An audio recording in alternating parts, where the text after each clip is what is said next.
ये रक्त मेरे हाथ से नहीं जाता।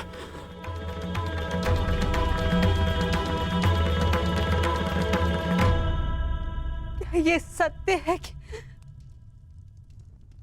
मेरा पुत्र अभिमन्यु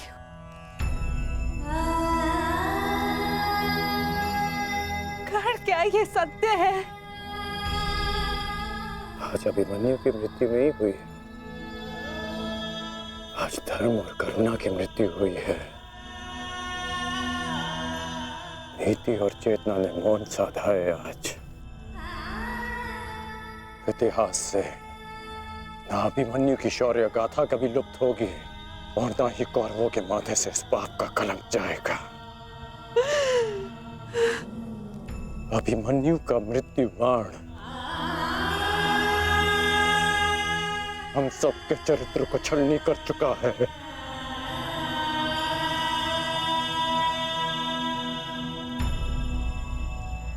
मत राजमाता, मत रोइए आप।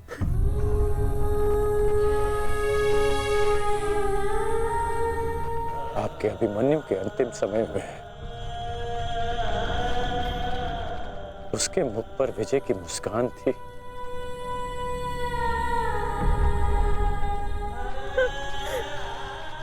मेरी आपसे विनती है, मेरी एक विनती स्वीकार लीजिए। आज आप राजमाता नहीं, अपने पुत्रों की माता होने का धर्म निभाइए। आपके पुत्रों को आपकी आवश्यकता है।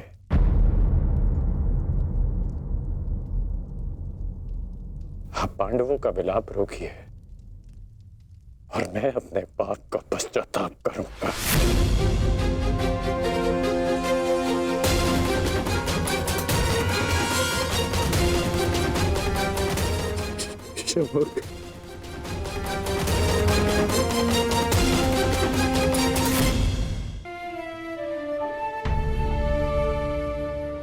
अभिमन्यु का शव उठाइए सम्राट, सम्मान सहित उसका अंतिम संस्कार करना है। जिसे कंधे पर बिठाकर हस्तिनापुर के सिंहासन पर बिठाना था, उसे कंधे पर लेटाकर चिता तक कैसे लिया जाएगा? कैसे? क्या उत्तर दूंगा मैं पांचाली को कि उसका पुत्र इस संसार में नहीं रहा? कैसे समझाऊंगा मैं उत्तरा को कि उसका पुत्र अपने पिता का चेहरा कभी नहीं देख पाएगा? क्या कहूंगा मैं अर्जुन को कि उसके भाई उसके पुत्र की रक्षा नहीं कर पाए?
ये च कृष्णे गुणास्फिताः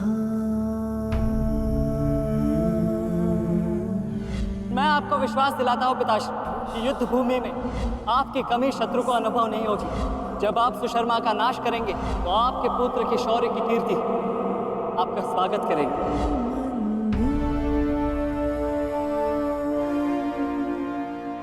आशीर्वाद दीजिए मामाश्री कि मैं विजयश्री प्राप्त कर लूं। मेरा आशीर्वाद तुम्हारे साथ है पुत्र।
अभिमन्यु, पुत्र मैंने सुना कि इस प्रकार तुमने अभेद्य चक्रव्यूह को भेदा।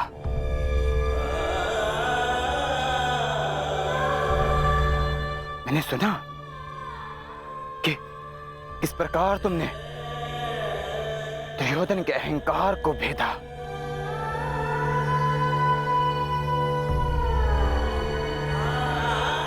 मैंने सुना कि किस प्रकार तुमने अपनी माता के अपमान का प्रतिकार किया। तुम सुन रहे हो? मैंने सुना। मैंने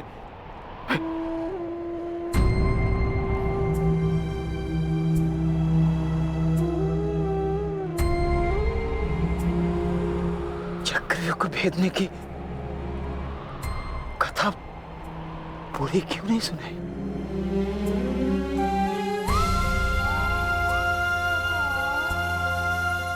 अगर आज सुनाई होती ना तो मेरा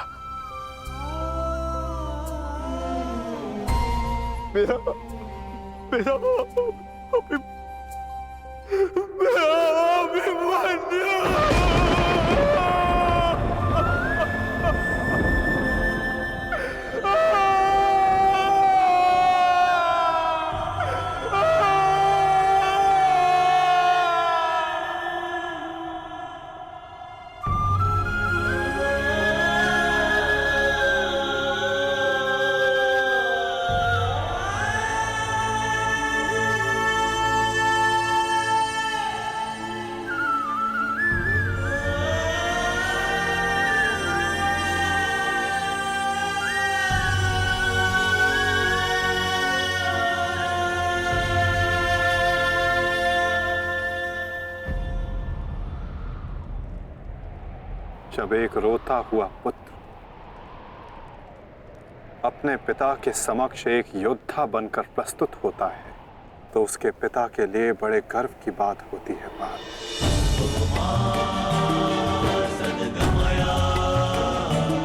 और जब एक योद्धा पिता अपने वीर पुत्र के समक्ष रोता है तो वो पुत्र के लिए बड़े अपमान की बात होती है।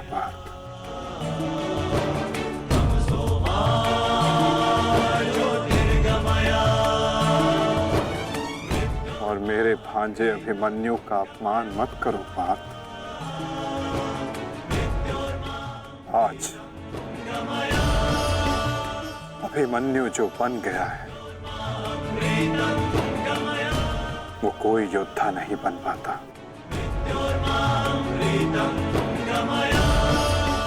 आज वो विजेता नहीं, एक महान एक वीर, शूरवीर योद्धा बना है।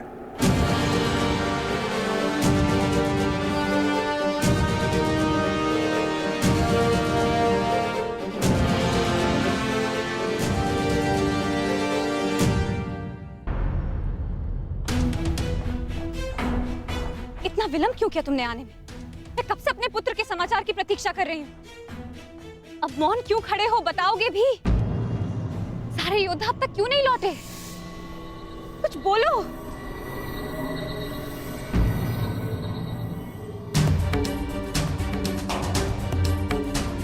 माताश्री,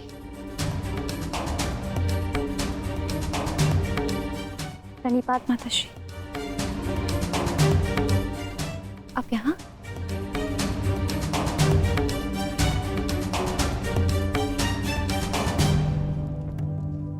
देखिए माता, सारे योद्धा लौट आए और आर्य भी लौट आए।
वीरता की गाथा अपनी संतान को सुनाएंगे।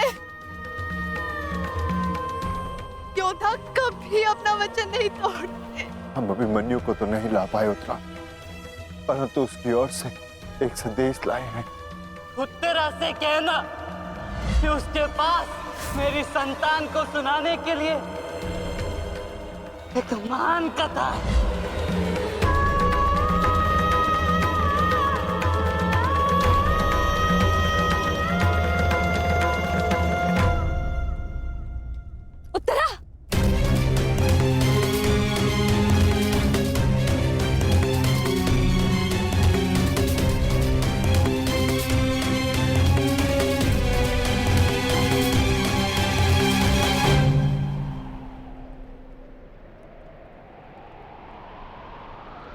शूरवीर का स्वागत आंसुओं से नहीं, अभिषेक से किया जाता है।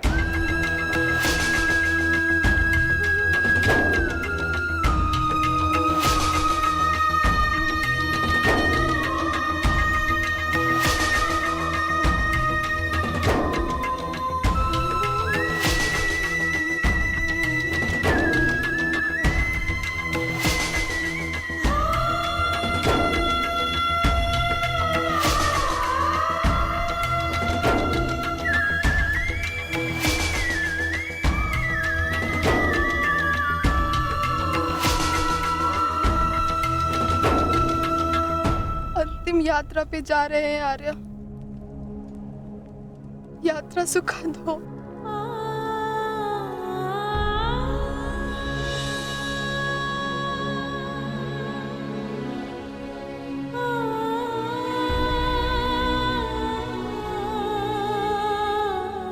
मेरी शुभकामनाएं हैं कि उस लोक में आपकी कीर्ति अक्षत हो।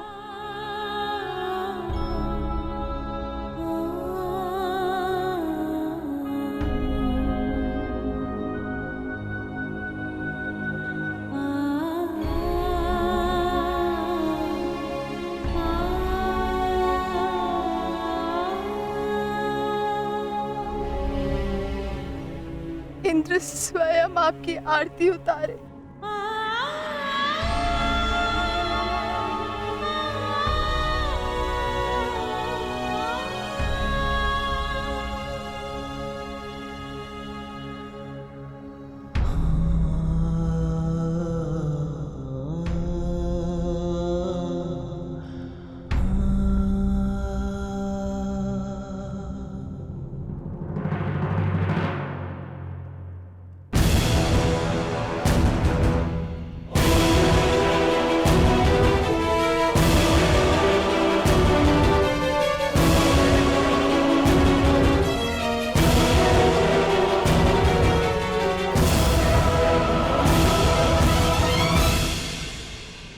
क्यों आए हो यहाँ? हमारे पुत्र की मृत्यु का उत्सव मनाने? नहीं,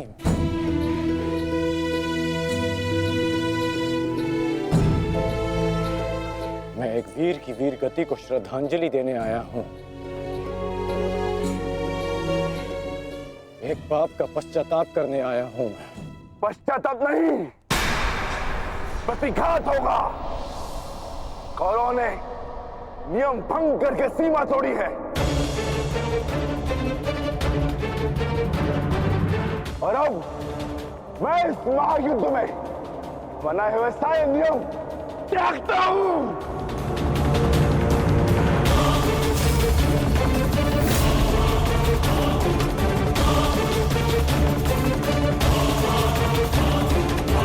ठहरो भीम।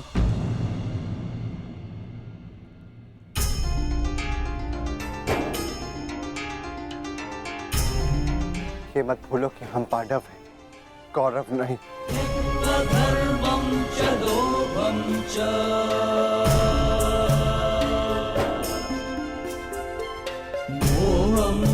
धन्यवाद अंगराज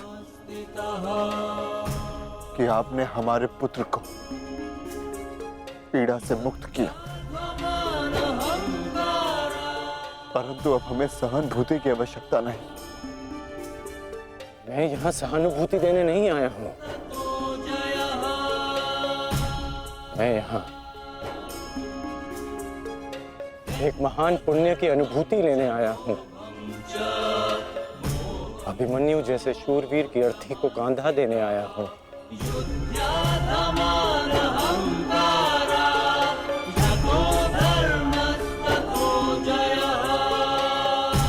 इस पुण्य से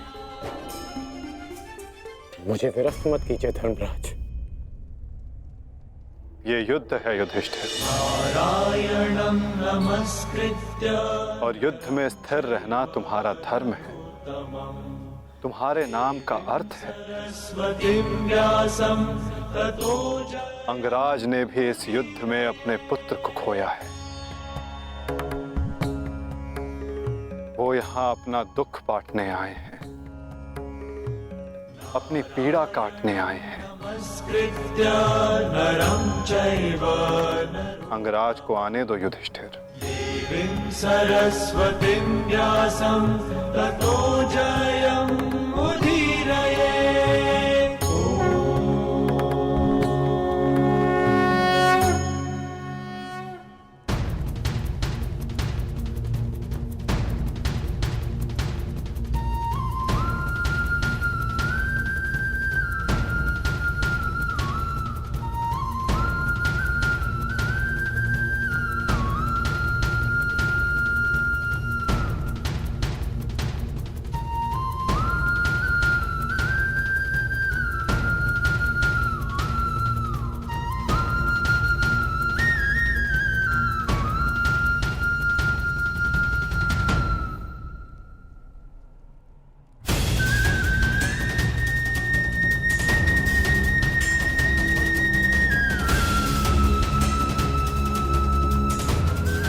कृष्णे गुणास्फिताः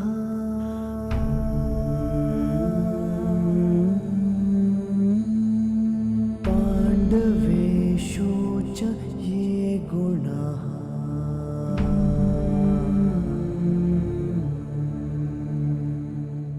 अभिमन्यु किलेकस्था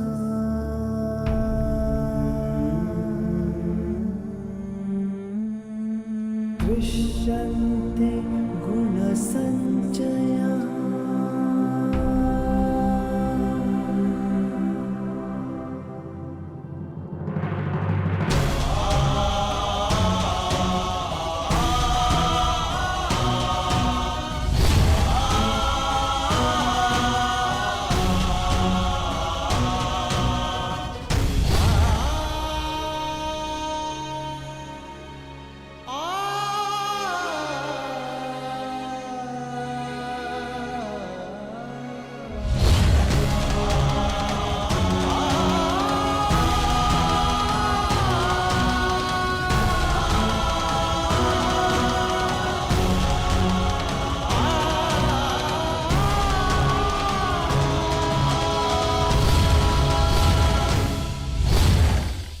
गुरुकुल की तीसरी पीढ़ी का नाश हुआ है महाराज। ये ठीक नहीं किया दुर्योधन ने। माना जो हुआ वो अनुचित था गांधारी, परंतु इन सब का कारण अभिमन्यु स्वयं ही था। यदि वो दुर्योधन का अपमान ना करता तो आज ऐसा कदाचित ना होता। नहीं स्वामी, मेरी आंखों पर पट्टी बंधी हुई है, परंतु हस्तिनापुर का जलता हुआ भविष्य मैं स्पष्ट देख सकती हूँ। ऐसा आभास हो रहा है मानो अभिमन्यु की चिता की जलती हुई अग्नि समुचे कौरव वंश को भस्म कर देगी।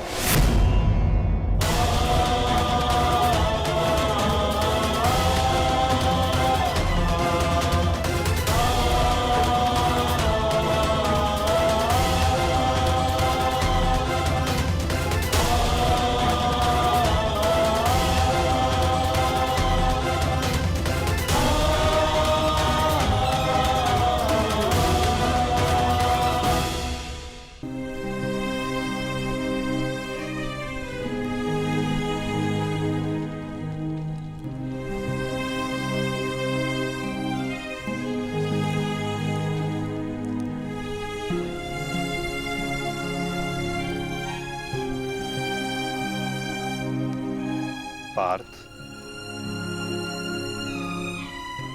अंतिम विधि आरंभ करो।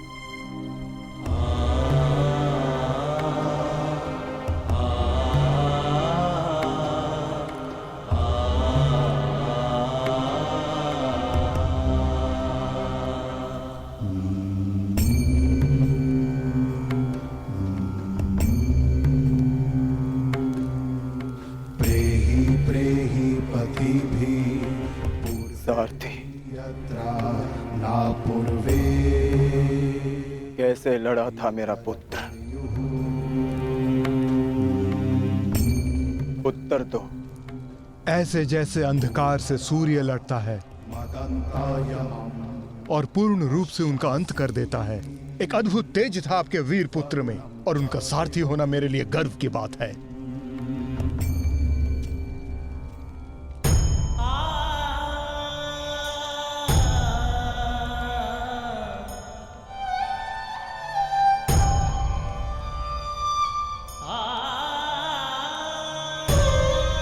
जब 6 योद्धाओं ने अभिमन्यु पर आक्रमण किया तो उसने क्या कहा था भ्राताश्री?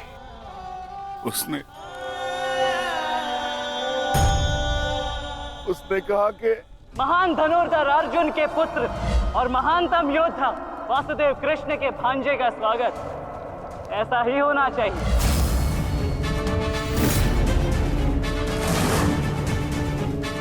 जब आपने उसे भीतर जाने से रोका था ज्येष्ठ, तब उसने क्या कहा? एक योद्धा मृत्यु के भय से पीछे नहीं हटता था श्री। वो आगे बढ़कर मृत्यु का वरण करता है, और आज मृत्यु को भी अर्जुन पुत्र के बाणों का तेज सहना होगा। मैं इस चक्रव्यूह में आया हूं ताकि पांडवों का सर गर्व से उठा रहे, और विश्वास कीजिए ताक्षरी, यदि मेरा सर भी कट जाए तब भी आपका सर गर्व से उठा रहेगा। दुर्योधन के सामने दुर्जय बनकर खड़ा था हमारा पुत्र अभिमन्यु। कहा था ना मैंने काकाश्री, जब जब मिलूंगा वस्त्रहरण करूंगा। आप सब उसकी रक्षा के लिए भीतर क्यों नहीं जा पाए?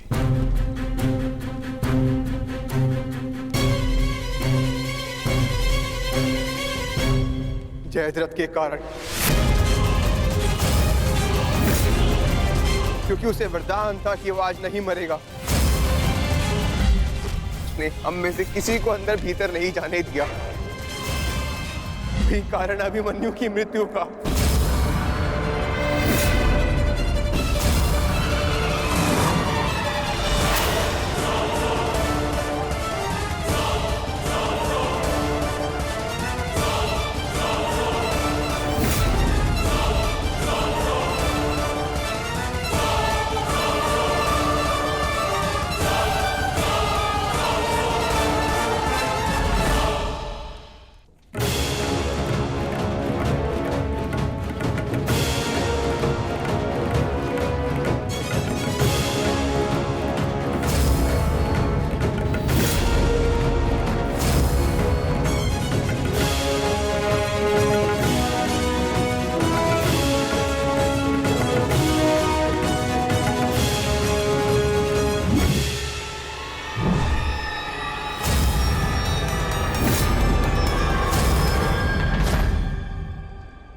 आज ये चिता नहीं जलेगी।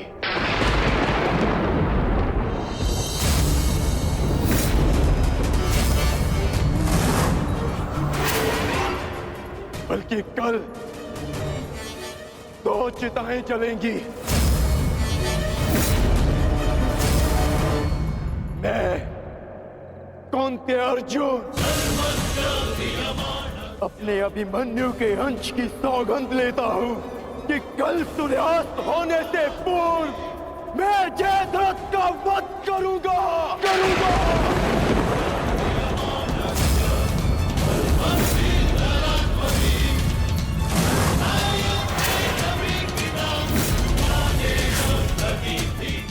कल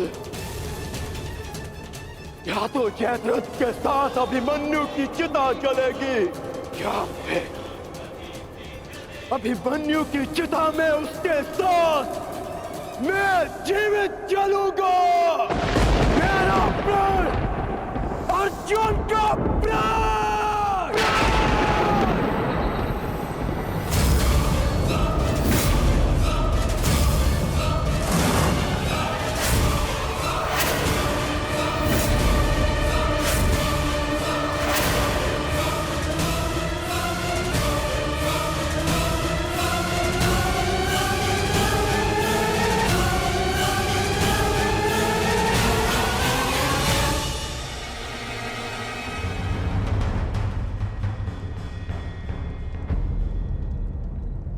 युद्ध की रणनीति किसी को बताई नहीं जाती अंगराज,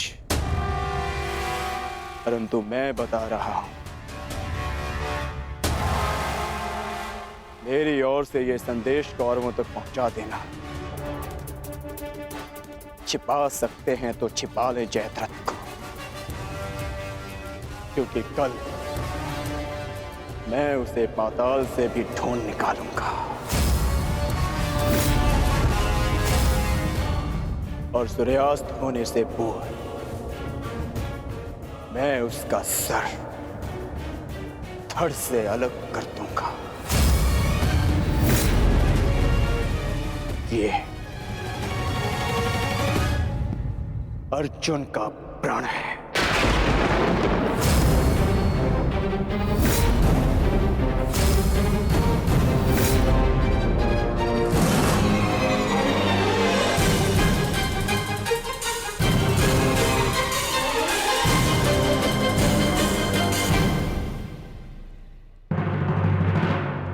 ये चिंता का विषय है युवराज। ये एक योद्धा की ललकार नहीं, एक पिता का प्रतिकार है। अर्जुन ने अपने पुत्र के शव के समक्ष प्रतिज्ञा ली है, और यदि अर्जुन ने प्रतिज्ञा ली है तो उसे पूर्ण करने का संपूर्ण प्रयास करेगा वो। बस आचार्य द्रोण, बस। पितामही की भांति आपको अवसर चाहिए होता है हमारे शत्रुओं की प्रशंसा करने का। आपको हम कौरवों से अधिक उस अर्जुन की प्रतिज्ञा पर विश्वास है, किंतु आप भूल रहे हैं कि किस प्रकार अपने भ्राता के पुत्र के प्राणों की भीख मांग रहे थे वो पांडु पुत्र। आज पुत्र यमलोक गया है और कल पिता जाएगा, और इसे आप सुनिश्चित करेंगे क्योंकि आप कौरवों के सेनापति हैं। दुशासन,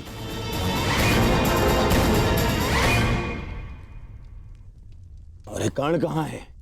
इतनी विकट स्थिति में वो यहां उपस्थित क्यों नहीं है? ये लो, आ गए अंगराज कर्ण। हाँ, कदाचित शत्रु के शव को श्रद्धांजलि देकर आ रहे, या फिर उस अर्जुन का कोई संदेश पहुंचाने आए हैं। देकर आ गए उन पांडवों को सहानुभूति। मैं शत्रु को सहानुभूति देने नहीं, एक वीर की वीरगति को श्रद्धांजलि देने गया था।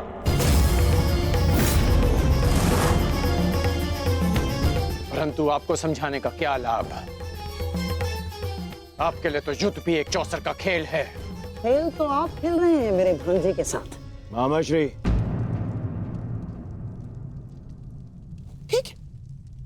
ठीक है दुर्योधन, यदि तुम कहते हो तो मैं अंगराज पर किया गया संदेह वापस लेता हूं, बस।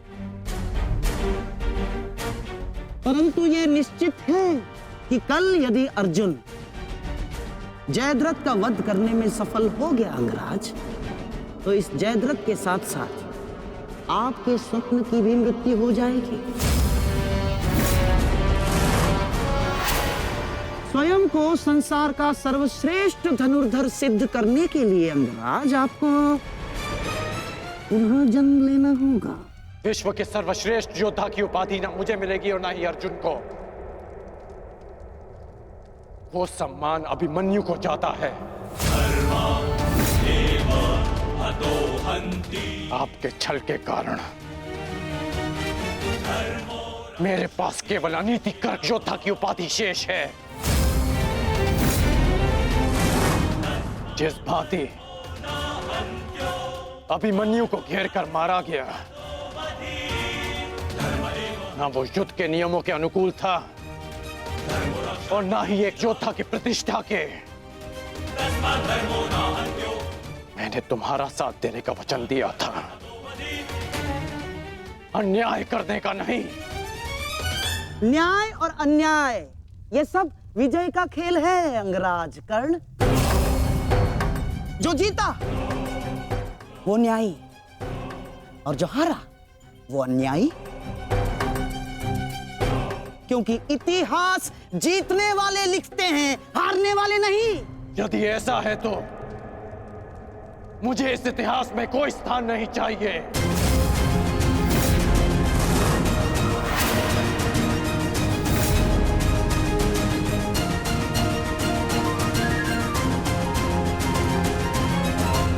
ये क्या अनर्थ हो रहा है आर्य?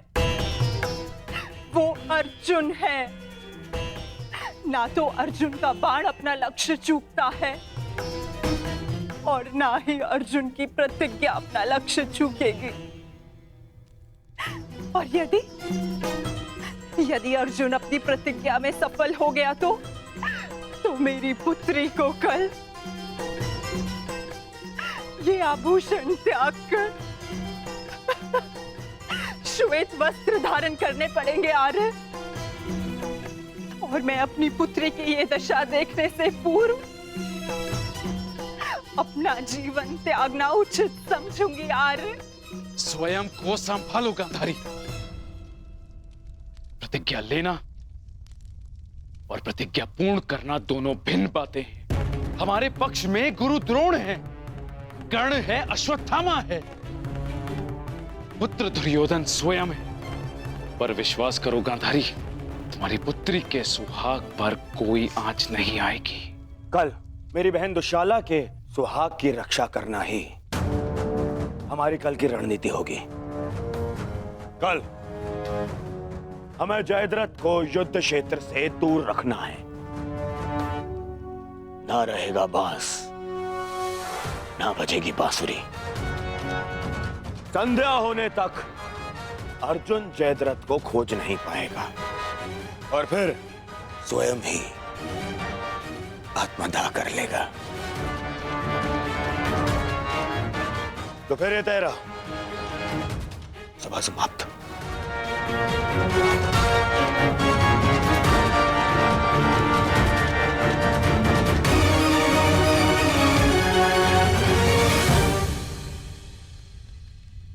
चलिए मामाश्री, युद्ध की तैयारियां करनी है।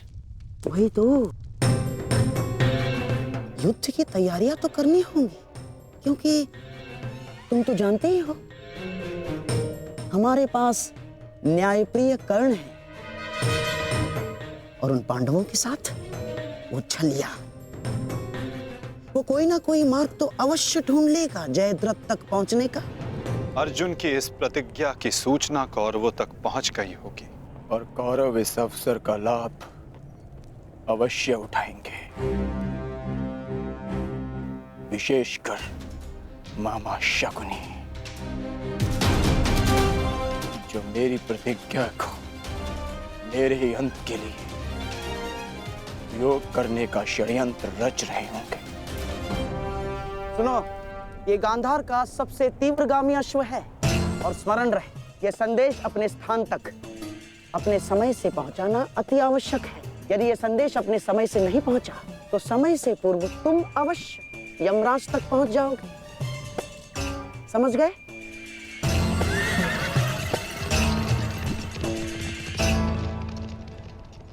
मामाश्री, युद्ध की योजना तो ज्येष्ठ पहले ही बना चुके हैं, तो फिर अभी आप क्या करना चाहते हैं? बुद्धि का हाथ कब थामोगे दुशासन? हैं? देखो, कच्ची योजना कच्चे घड़े के भांति होती है, कब पानी फिर जाए कुछ कहा नहीं जा सकता। उस जयद्रथ को केवल युद्ध से दूर छुपाना पर्याप्त नहीं होगा, क्योंकि मैं जानता हूं उस छलिए कृष्ण को मैं भली भांति जानता हूं। वो इस समय कुछ ना कुछ चक्र अवश्य कर रहा होगा। इसीलिए मैं ये सुनिश्चित कर लेना चाहता हूं कि कल युद्ध में जयद्रथ का वध हो या ना हो, परंतु वो अर्जुन अवश्य मृत्यु के घाट उतर जाए। परंतु मामाश्री, मैं कुछ समझा नहीं। तुम समझने का प्रयास भी मत करो। जब मेरे शब्दों के बाण तुम्हारे मस्तिष्क को भेदेंगे तब तुम अपने आप सब कुछ समझ जाओगे।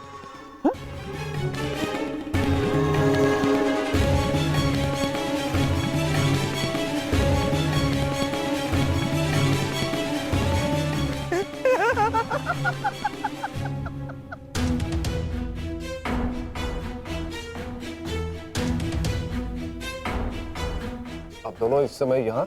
जामाता श्री, देखिए, आपको जो पांडवों से प्रतिशोध लेना था वो तो आप ले चुके हैं, पूर्ण हो गया है आपका प्रतिशोध। इसीलिए मैं चाहता हूं कि आप अब विश्राम करें, सिंधु जाकर अपनी पत्नी से मिले, अपने शौर्य की गाथा सुनाए, किंतु सिंधु जाकर किसी को ये मत कहिएगा कि आपको युद्ध से बाहर कर दिया गया है। धनुर्धारी अर्जुन से भयभीत होकर सिंधु नरेश वापस लौट आए हैं ना, किसी से मत कहिएगा, क्योंकि आपकी ये सूचना आपके अपयश का कारण बन सकती है जयद्रथ। नहीं मामाश्री, अपयश से श्रेष्ठ कर तो मृत्यु है।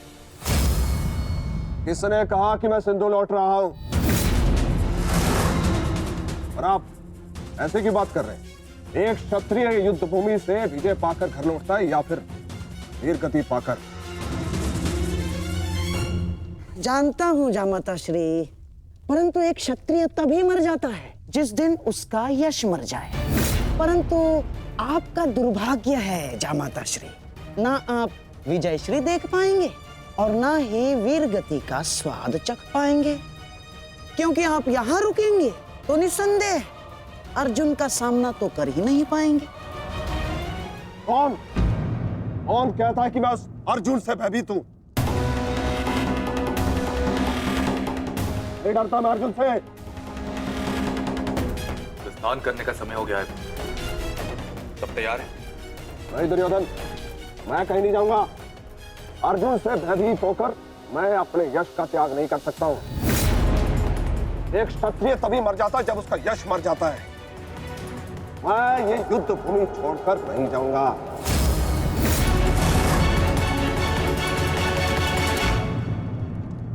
दुर्योधन, मैंने कितना समझाया इन्हें, किंतु ये समझ ही नहीं रहे।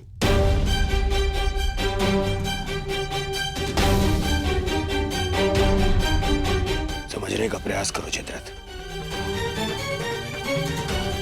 मेरी बहन दुशाला मेरे लिए बहुत प्रिय है। यदि अर्जुन अपनी शपथ पूर्ण करने में सफल हो गया तो अनर्थ हो जाएगा।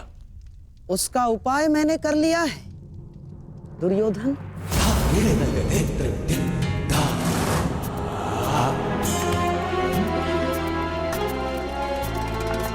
प्रणिपात पिताश्री, आप अचानक यहाँ? प्रणिपात महाराज वृद्ध क्षत्र।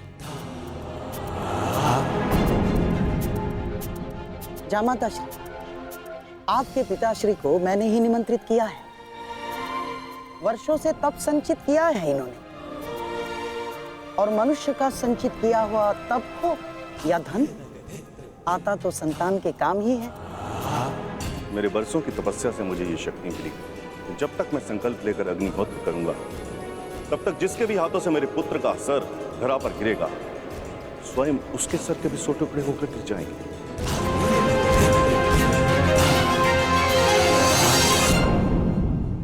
तब तक जिसके भी हाथों से मेरे पुत्र का सर धरा पर गिरेगा, स्वयं उसके सर के भी 100 टुकड़े होकर गिर जाएंगे। यदि युद्ध करना तुम्हारी इच्छा है पुत्र, तो मैं कल सूर्यास्त तक संकल्प लेकर अग्निहोत्र करूंगा। अद्भुत। अब आप जाकर अग्निहोत्र की तैयारियां कीजिए। आइए पिताजी। क्या उत्तम योजना बनाई है आपने। योजना नहीं, खेल।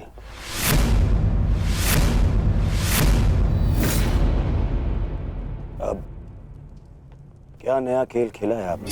अब खेल तो अर्जुन के प्राणों के साथ खेला जाएगा मेरे होने वाले सम्राट। यदि कल संध्या तक अर्जुन जयद्रथ का वध नहीं कर पाया तो स्वयं ही आत्मदाह कर बैठेगा, और यदि उसने जयद्रथ का शीश धड़ से अलग कर भी दिया तो वृद्ध क्षत्र के तप के बल से उसके सर के 100 टुकड़े हो जाएंगे मेरे होने वाले सम्राट। नहीं मामा जी, आपकी ये योजना मुझे स्वीकार नहीं। मैं किसी भी परिस्थिति में जयद्रथ के प्राणों को संकट में नहीं डाल सकता। कल यदि जयद्रथ युद्ध में उतरेगा तो केवल मेरे निश्चिंत हो जाने पर, और मेरी इस समस्या का कोई निराकरण कर सकता है तो केवल मित्रकर्ण है।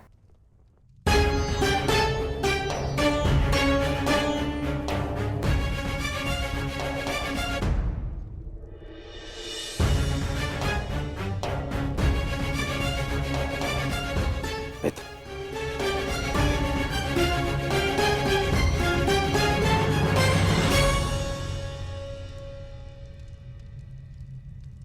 जो हुआ उसे क्षमा नहीं किया जा सकता, परंतु उसे बदला भी नहीं जा सकता।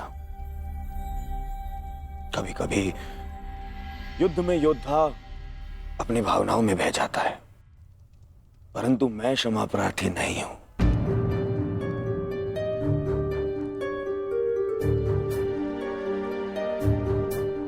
मैं क्षमा प्रार्थी नहीं हूं क्योंकि मेरे अनुजों के शत विक्षत शव देखने के पश्चात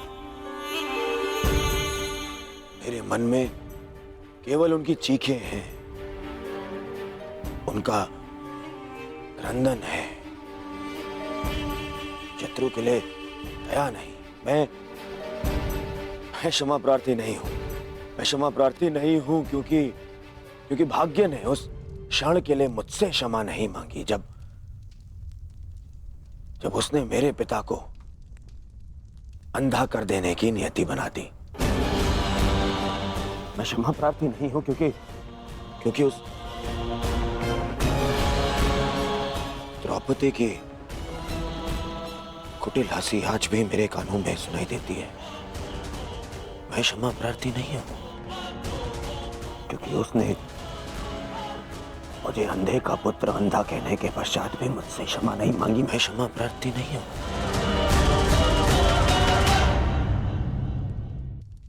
मैंने ये युद्ध क्षमा मांगने के लिए नहीं, विजय के लिए प्रारंभ की है।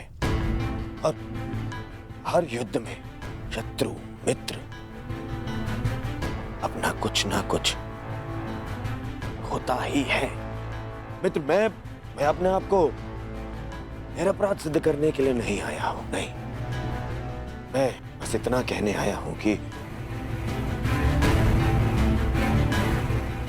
मैं अभी भी नहीं रुकूंगा। अंत तक युद्ध करूंगा, अंत तक।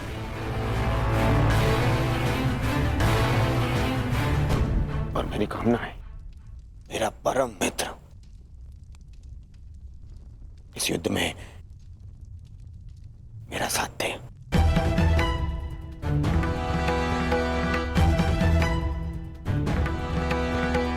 कल जयद्रथ के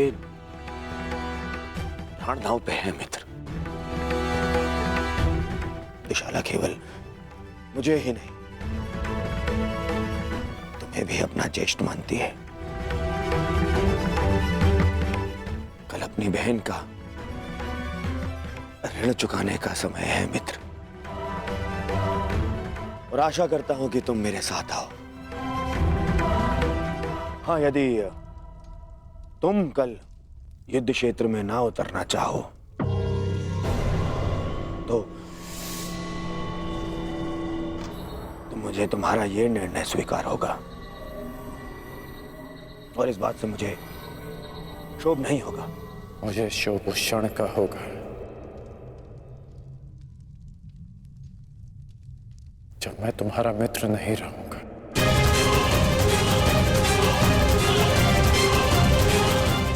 मैं नहीं जानता कि कल युद्ध भूमि में मैं आऊंगा भी या नहीं।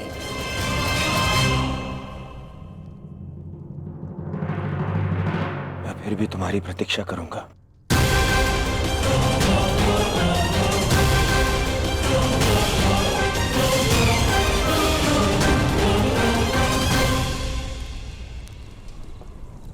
तुमने एक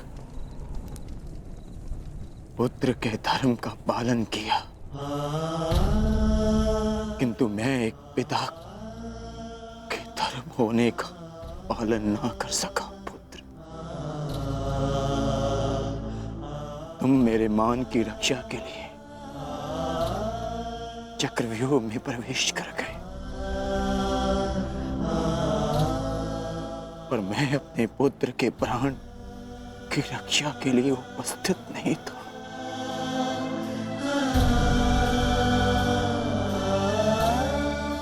किंतु एक योद्धा का पिता अपना कर्तव्य अवश्य पूर्ण करेगा। तुम्हारे साथ हुए अन्याय का प्रतिशोध मैं अवश्य लूंगा अभिमन्यु। हम तुम्हारी प्रतीक्षा करेंगे अर्जुन। आओ आओ कौन्तेय, आओ। तुम्हारी मृत्यु तुम्हारी प्रतीक्षा कर रही है। या तो तुम अपनी ही प्रतिज्ञा का आखेट बनोगे, या फिर वृद्ध क्षत्र के तप का लक्ष्य। या तो आज सूर्यास्त के साथ अर्जुन गर्व सहित तुम्हें दूसरे लोग विदा करेगा या फिर तुम्हारे साथ महाराज सहयात्री बनेगा।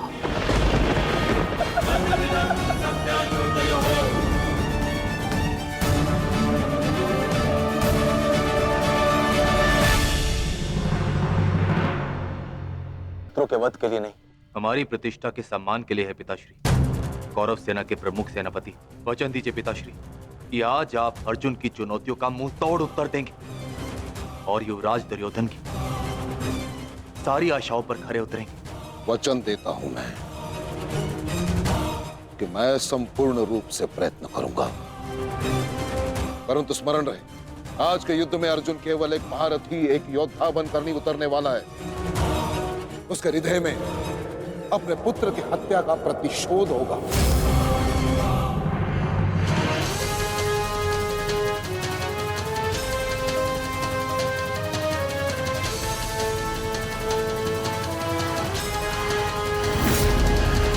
उसके बाणों की धार और अधिक पैनी होगी। उसके हर वार में अतिरिक्त बल होगा।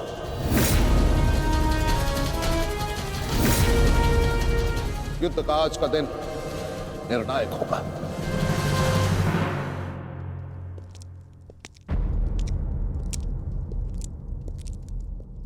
प्रतीत होता है गण आ गया।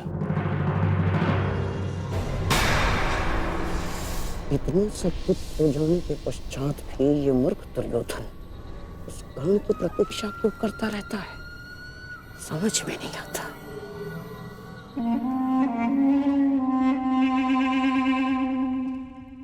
युवराज दुर्योधन, आप व्यर्थ ही प्रतीक्षा कर रहे हैं। कर नहीं आएगा। हमें रणनीति पर ध्यान देना चाहिए। आज के युद्ध में हमें एक व्यू की नहीं, अनेक व्यू की आवश्यकता पड़ेगी।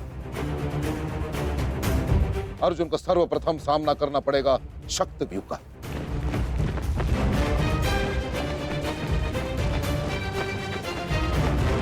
जिसकी अगुवाई करेंगे दुशासन और अश्वत्थामा, और शक्त व्यू के ठीक पीछे सुचिमुख व्यू होगा।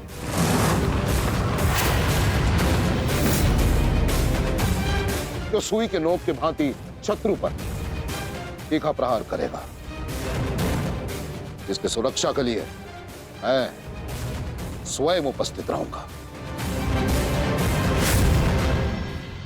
और फिर आएगा कमल मुख व्यू,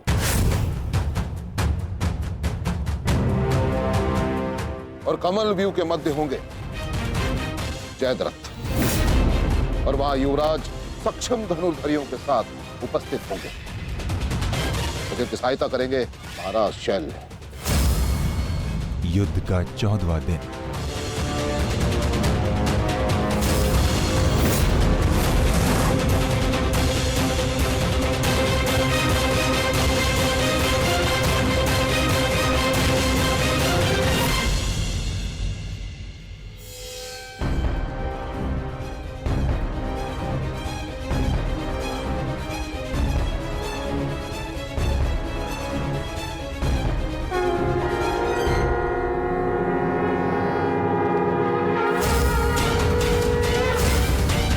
आक्रमण! आक्रमण!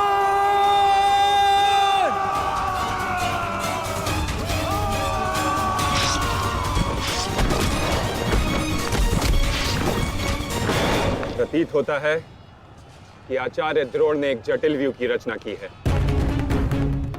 और अवश्य ही जयद्रथ को इस व्यू की सबसे अंतिम रेखा में रखा गया होगा, ताकि हमारे पहुंचने से पहले ही सूर्यास्त हो जाए।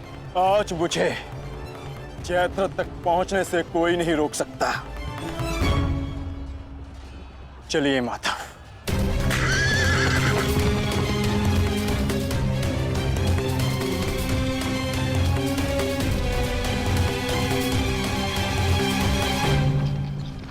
आओ अर्जुन आओ।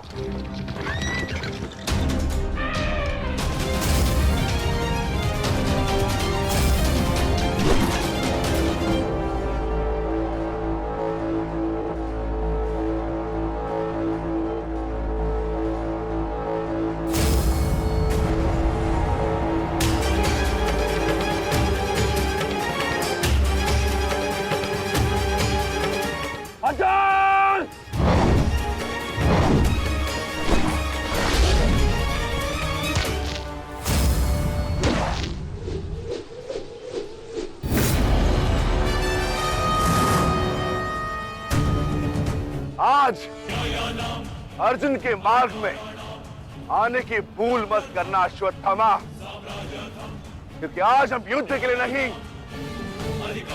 प्रतिशोध के लिए आ रहे हैं।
राजकुमार अर्जुन के वेग को आज कोई नहीं रोक पा रहा है महाराज।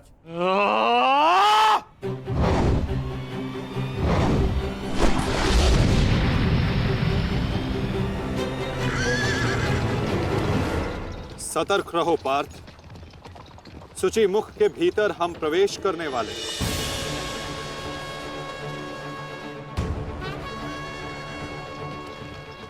आक्रमण!